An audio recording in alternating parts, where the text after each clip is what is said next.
Já falando de Campeonato Brasileiro, Galo Borges, queria só te fazer uma pergunta.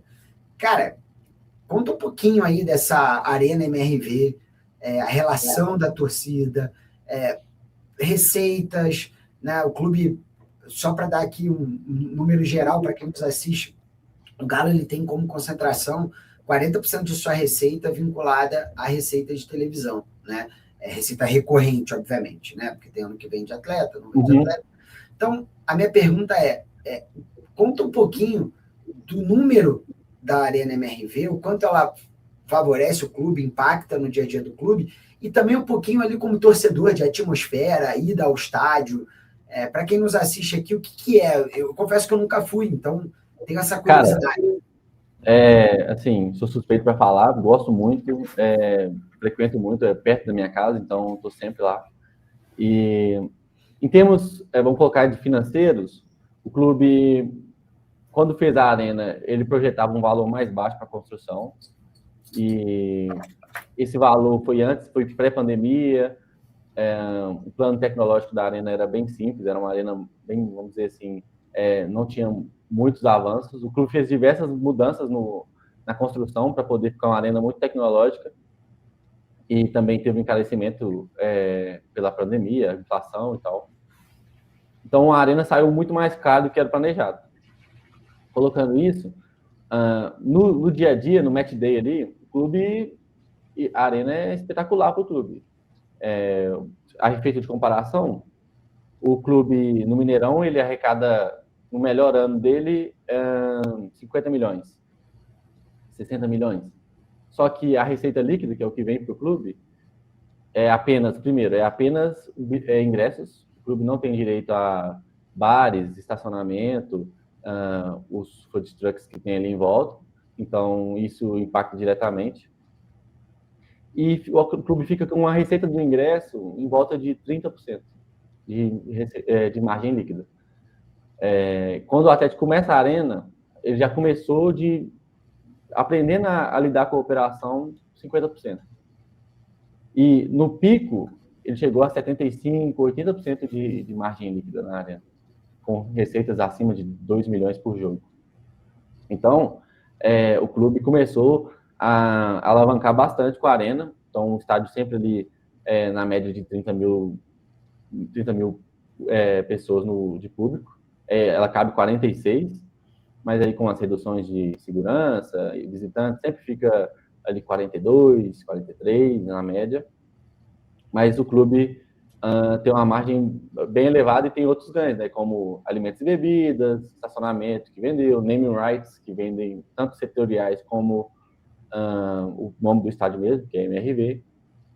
Então o clube lucra de diversas formas, e os shows também. E quando a gente fala de atmosfera, aí a gente tem um antes e depois. Que no começo, o clube fez um projeto acústico para atender as contrapartidas da prefeitura, e foi instalado uma camada no estádio que era o que a gente chama de lã de rocha, para evitar que o som saísse para a comunidade, que tem um bairro em volta do estádio.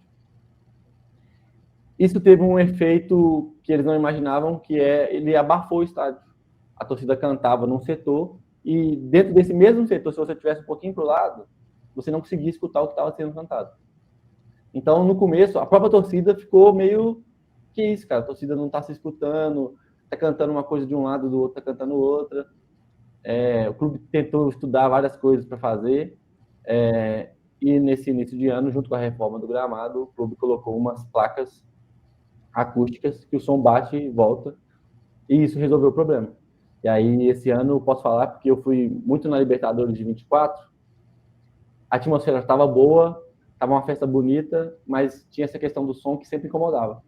E quando chegou em 25, com esse problema resolvido, a gente falou, pô, agora sim, agora a festa tá do jeito que é a torcida do Galo. Porque a torcida do Galo tá perdendo, a gente tá cantando, tá fazendo barulho, tá ganhando. É uma torcida que sempre independe da fase do clube. Estamos lá, estamos cantando, estamos apoiando. Nos piores momentos, antes, quando não tinha arena, né? Mesmo o Mineirão, o clube viveu muitos momentos ruins, passou Série B, teve times deploráveis. ali nos anos 2000, principalmente, e mesmo assim a torcida estava sempre média de público altíssima, batendo recorde de público no Mineirão, o Campeonato Brasileiro sendo o maior média de público por muitos anos. E agora com a Arena, acho que a torcida também passou por um período de adaptação. E agora está no momento, vamos dizer assim, todo mundo já sabe como que chega, todo mundo gosta, o setor que é bom, o setor que é ruim. Muito legal. E eu acho que até no seu depoimento é um cuidado que nós, comunicadores, temos que ter em não tratar algumas situações como definitivas, né? Então, lembro muito que a questão lá do alto-falante, replicar a Isso. torcida e tudo mais, eu, por exemplo, não sabia que isso tinha sido sanado, né? Então, que bom saber disso, até porque eu costumo brincar que, assim, tudo bem, cada um aqui tem seu time, mas nós somos esses idiotas aqui, porque nós amamos o futebol acima de qualquer coisa, né? Então, por isso que a gente se presta a deixar a família, às vezes até encavalar compromissos para fazermos o que nós realmente amamos, né? Que é essa paixão cultural pelo futebol. Então, eu acho que a atmosfera dentro de um estádio, ela é como se fosse o coração de um corpo, né? Então, é muito bom saber isso, né?